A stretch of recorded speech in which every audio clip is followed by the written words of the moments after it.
Hey, you guys. All right, welcome to the Oh Crap Potty Training podcast. I am your host, Jamie Glowacki. I am the author of Oh Crap Potty Training and Oh Crap, I Have a Toddler.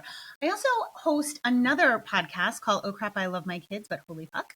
And that can also be found on all the major channels. And I highly encourage you to listen to both podcasts, not just because I, love the sound of my own voice, but because parenting and potty training go hand in hand, right? You're not potty training outside of parenting. And so many of the issues we have with parenting can come up as we're potty training. So I think it's really good to cross reference. I will be sharing pertinent episodes. I think last week I did one that were in the Patreon archives for the parenting podcast that I think will really apply to issues I see with potty training. I also do want to remind you that we have courses, particularly my pooping solutions course. So if you're struggling at all with any pooping issues whatsoever, please get that course. I actually won't even take anybody on as a private client until they've taken that course because it's a lot of material and I want to make sure we're all speaking the same language. We also have a daycare course and we have a night training supplement. I highly recommend the daycare course if you're having trouble at daycare. The biggest issue with trying to answer questions on Instagram or email is there's a myriad of things that can go wrong at daycare that could be happening for your little one. And so you really kind of have to ascertain and do some troubleshooting and find out. And the course is all the things that could potentially be happening. I want to jump in today with a couple of questions, not direct questions, but sort of questions that we get in general that kind of keep coming up in various forms in one way or another. So a big one is, the child was doing fine, recently started preschool, and is now having accident after accident. So again, I would recommend the daycare program. It's for daycare and or preschool because I can't just it's really hard. And I have assistants helping me on Instagram with DMs, but still it's really hard to answer these questions because there's so much that could be happening. I will say that two really common things. One thing that is really hard when you're in daycare, when your child's in daycare, is if they're the only one potty training. That is a real challenge because there's no one to sort of model the behavior, but also it's kind of a raw deal for your kid if they're the only one because all the other kids don't have to pay attention to this. All the other kids don't have to leave their toy, just your kid. So it can kind of be, that can be really tricky. I'm not going to lie.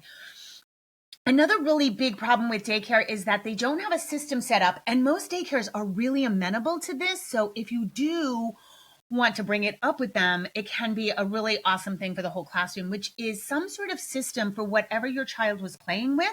They can come back to it after using the potty. So maybe that looks like them taking the truck with them to the potty, or putting it aside, or if it's an activity where they're sitting, putting a place marker at their seat so they can come back to that table, that activity center.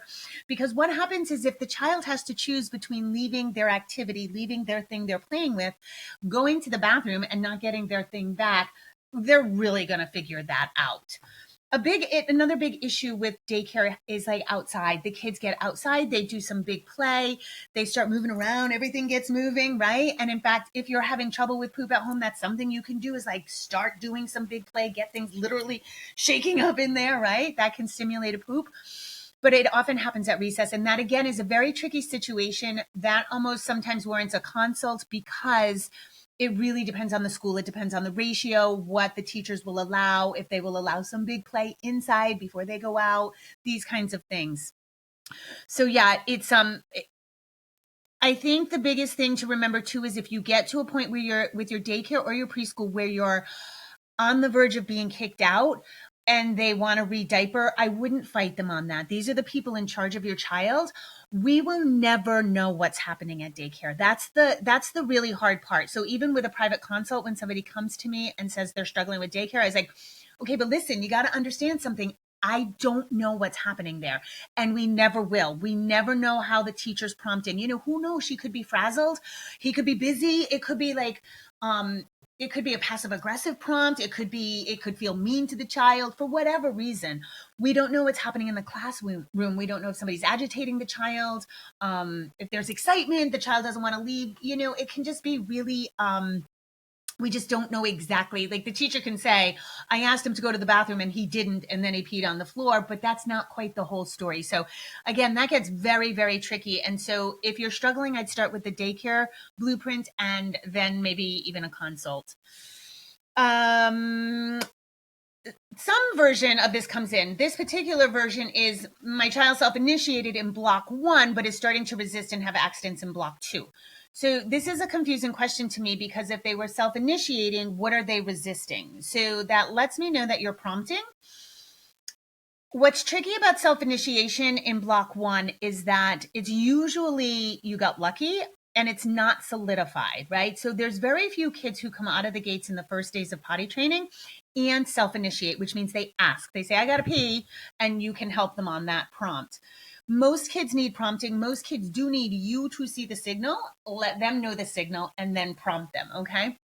So when a child self-initiates in the first couple of days, that's awesome, but you're not all done, right? And the other thing that really happens quite often is the child does great. You're like, shit, I got a little rock star coming out of the gates. This is awesome, right? You're super stoked. And then you go and think you can improve upon it, right? And I always tell clients, I'm like, it's going great. Don't change a thing. You cannot improve upon it. So you have to you just kind of have to chill out on it a bit and not try to improve upon it. So maybe that's what's happening. Maybe it kind of came in with a little too much pressure. When a child starts to resist almost all the time, it's because there's too much pressure, too much focus on the process of potty training. So as soon as we can, we want to normalize pee and poop on the potty, but we also want to normalize the routine of going to the potty. We want to normalize this process of potty training, right? So it's not, we can't stay in this glaring process focus space, right? Of okay, we're still potty training, because the kid's not going to like it. They don't like to be in that space of in process learning things. They like to be done learning things. They like to be successful. So I would say, without knowing too many details, I would say that's probably what's up. Is there's a little too much pressure, a little too much focus on the potty, or the kid self-initiated on day 1, and you're like, woo, I got this great rock star kid and everything's awesome. But then the next day, they don't necessarily self-initiate right away. And you say, you get so invested in them doing as well as they did yesterday that you start prompting, and then you start over-prompting. So over-prompting is usually the number one reason for the child resisting. So just be cautious of that. Okay, and I've gotten this quite a lot recently, which makes me think there's an uptick in elimination communication. So I've been asked to say a little bit more about transitioning from elimination communication, known as EC, to potty training. There is a chapter in my book. If you're unfamiliar, elimination communication is the practice of not using a diaper at all. And it is what a lot of other cultures use. They don't have diapers, they don't use diapers. And so it really can be done from birth. It can be done part-time. It can be done full-time.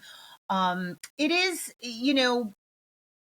I have seen it done very well, and I've seen it done very poorly. I have a friend who did it, and I swear to God, I never saw this kid. I never saw her peeing the kid. She was very subtle about it. It was very interesting.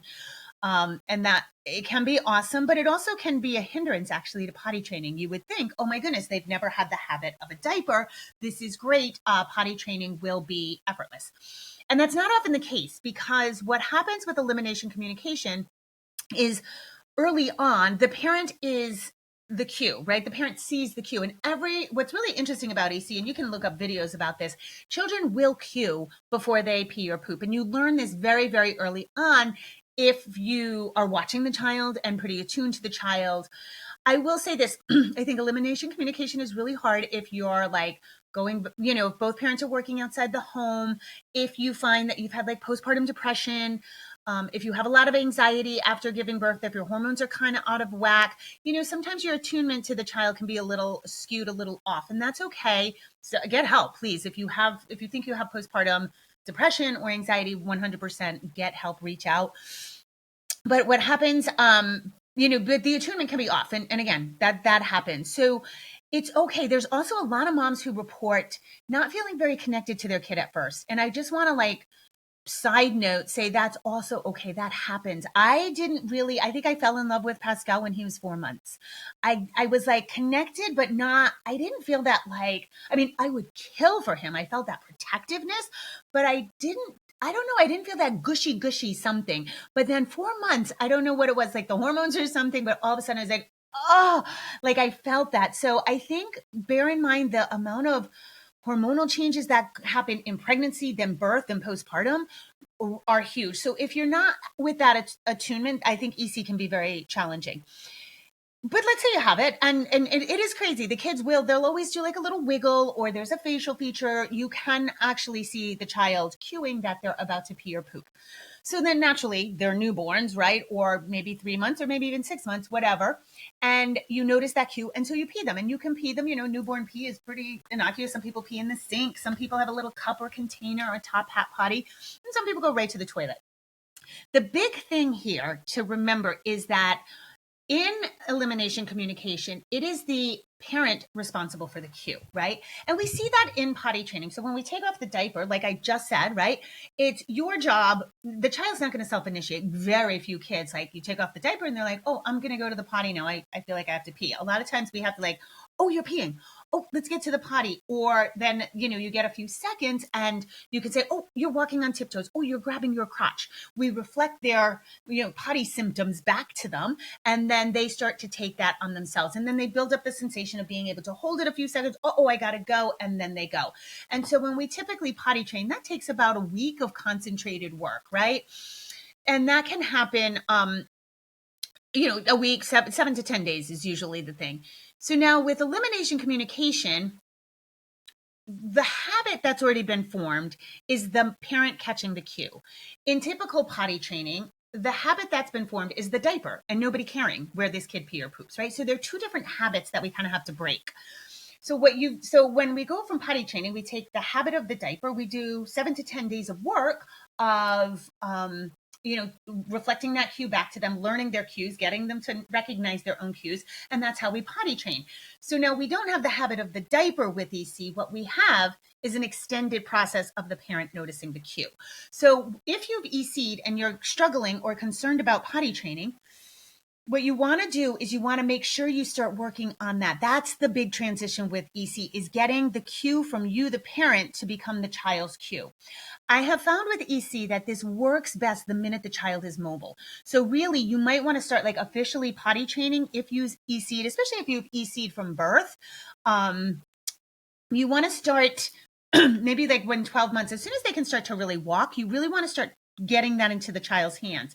I think that process will take a little longer because that reliance on the parental cue has been instilled a little bit longer, right? And that's there's also a connective piece there as opposed to the diaper where there's maybe a security blanket feeling, but not necessarily a human connective piece.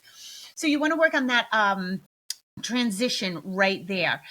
Again, I'd start when the child's mobile, because the longer the child is reliant on you and you making the cue for them, the harder it's going to be. I have heard from various mamas that they don't want to prompt the child. So like in typical potty training, we would prompt the child, right? We would, hey, it's time to go pee. Hey, hey, I noticed that you need to go pee. And so I've heard from various mamas that they don't want to prompt because they want it to be, fully autonomous from the child. But the child still has to learn that, right? So again, in typical potty training, the child's learning to not use a diaper. In EC, the child's learning to pick up the cues on their own. So again, I'd look at that concentrated work of like 7 to 10 days and really reflecting to them and prompting, it's time for you to go potty. So you might even see the cue, and the first step might be not bringing the potty to the child or the child to the potty, but making the child actually mobilize themselves. Like, oh, go ahead, go use the potty. And that sense, they can start to recognize their own cues, right? Like you send them to the potty. So I would say the first step of that process, again, is getting the child to mobilize by themselves, right?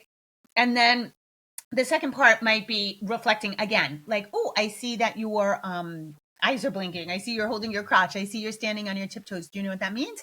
And if the child knows, that's great. Okay, go do your thing. If the child does, you say, oh, that means you have to go potty. So go ahead, you go potty. And that is the crux of it. I have seen parents wait a really long time expecting that to just hand over to the child. And I think it doesn't necessarily work that effectively for a lot of people because, again, that's the entrenched habit. Whereas in typical potty training, we sort of hand that off rather quickly. It's like we notice I call them the symptoms, but the signals, right? We notice those really fast, and then the child starts to take it over. So I hope that gives you some clarity on transitioning from EC to potty training. If you have any specific other questions about EC, feel free to ask me. I think it must be gaining popularity because, like I said, I have gotten a lot more questions than I typically do about it. Here's another question kind of related to daycare. I just wanted to hit it pretty quick. My 3-year-old has been potty training for over 6 months because of your helpful book, including naps and night times. And for the first week sleeping at 3K, which I think is like preschool, she starts peeing during her nap. They put a pull-up on her with underwear, and they didn't ask me. Then I told them to stop, which they graciously did, but she's wetting again. They say she's peeing before nap, so I'm about to throw in the towel and just let them diaper her at nap for a few weeks until she's settled and then reassesses. Hopefully this isn't a mistake. No, I don't think this is a mistake. I really don't. Because there's so much to acclimate when a child starts school, right? And so especially these kids who are coming out of the pandemic, right? And we just did a course on pandemic toddlers, and it's really these kids who 3 to 5 who didn't have, it wasn't that the pandemic wrecked them, it wrecked all of our nerves. It's not that the pandemic wrecked them because the conditions were pretty ideal for a little kid. The problem is they didn't have this like huge social component before. So a lot of these kids, like all they knew was lockdown. All they knew was like super tight connections with very few people. All they knew were masks. So, we know that a lot of developmental milestones were delayed. I do know like potty training has just gotten a little bit longer. Like this transition takes a little bit longer for these kids. And so, excuse me, going back to school can be a lot, and it's a lot to get used to. And I think our kids are resilient and I think they can handle it, but I also think that it's a lot and we can grant them some graciousness around that. I think with this child, yeah, no harm, no foul. It's nap time. Who knows? Excuse me. Been on a tear here without hardly breathing. We don't know how she's managing. She's probably just holding it together. It's a lot of kids. It's a lot of sharing. It's a lot of be good. It's a lot of don't hit. So I think, whatever's happening for her in nap, she's just letting go, and that's okay. So in this circumstance, I really, especially with it just being naps, I would honestly just let it go. When we start getting contentious with daycare, and it's really tricky because some daycares you gotta be like, dude, like the kid's doing great at home. Could you give them an opportunity at school? Like sometimes we do have to be abrasive with them. And then sometimes for whatever reason, the kid could be doing great at home and just falling apart at school. Again, we'll never know why. And it is okay to re-diaper and continue at home. I've seen fully potty trained kids at home and for some reason, they can't get it together at preschool or daycare, and it's okay. You know what I mean? So don't really, you don't have to get like super jacked about that in your head and your heart. All right, and last thing, it often comes up like a red burning, like a rash on butt that started with potty training. A lot of people think this is due to like dribbling pee. Your kids shouldn't have pee all over them when you're potty training. So if that's happening, I'm not really sure why. Like there shouldn't be dribbles enough to cause like a diaper rash. And they were like sitting in pee before. I think it's probably like the naked day, not wearing a diaper, maybe wearing clothes. So make sure that especially in the commando phase, make sure that they have really soft leggings. I'm rubbing my legs because I have really soft leggings on. Really soft leggings that won't irritate the skin. Not jeans, nothing hard, nothing scratchy, nothing with seams. So like joggers or shorts, something comfy. And if you are like maybe have a couple extended block one where your child's bare bum, it could happen because they're just exposed. It's sensitive skin. I always say just use a diaper cream. Excuse me, Vaseline, whatever it is you use. I liked Boudreaux's butt paste. That was one of my favorites. But whatever you guys like, and it will go away. I'm not really sure why I get so many reports of this. I do think, oh my goodness, excuse me. I do think too, like a lot of people over sanitize the potty chair or the toilet seat. So be careful that you're not using like super harsh chemicals. Really, it's just pee or poop. So you could just wipe it down with water. But I definitely check in with that because sometimes we get obsessive with cleaning and especially like pee and poop articles. So you might be over sanitizing and that could be irritating their butts as well. All right, that's all I am going to knock off today. I have mentioned before, if you guys would like to tell me your potty training story, like to share it on the podcast, I would love to interview you. You can email me at jamie@jamieglowacki.com put the word podcast in the title. Since I've given you my email, I am warning you, we don't answer questions about potty training, mostly because it's too hard. If you do have a quick question, please jump on Instagram and ask me, and I'll be happy to put it on the podcast. I'm happy to answer yes or no, real quick questions, but most potty training questions, if I haven't addressed it in a blog post, a podcast, or the book, chances are it's a very individualized situation and you may need a consult. You can get consults at the Get Help tab on jamieglowacki.com. I am currently not taking clients remotely, but I am doing in-home potty training. So you can go there and see our list of certified experts to get further help. All right, you guys, I appreciate you. I appreciate you listening, and I really appreciate you potty training your kids and getting them through this developmental milestone. I know it's not always easy, but it is worth it. And if we approach potty training with the same fervor we approach other milestones, it can go really well. And I was just talking to a woman on a podcast today about how joyful potty training was for her. And I was like, really? Because nobody ever says that. And she said, she just was like so looking forward to the autonomy. She was so looking forward to seeing her kid learn things. And it was really great to hear that because I think sometimes all we hear are the horror stories. And I said this really funny thing, like, imagine if like your kids started to cruise, you know how they're walking and they started to cruise along the furniture and you like told your friend, like, oh my God, my kid is like starting to pull themselves up and cruise. And they're like, do what you want, but that's way too young. I mean, they're going to fall. They're going to fall all the time. They'll probably hurt themselves. Right? Like imagine if we heard that. That's the kind of shit we hear about potty training. Like we hear so many negative stories. Everybody's got an opinion. I do not know why. Everybody's got an opinion about this. They rarely have an opinion about any other area of parenting. Well, no, that's not true.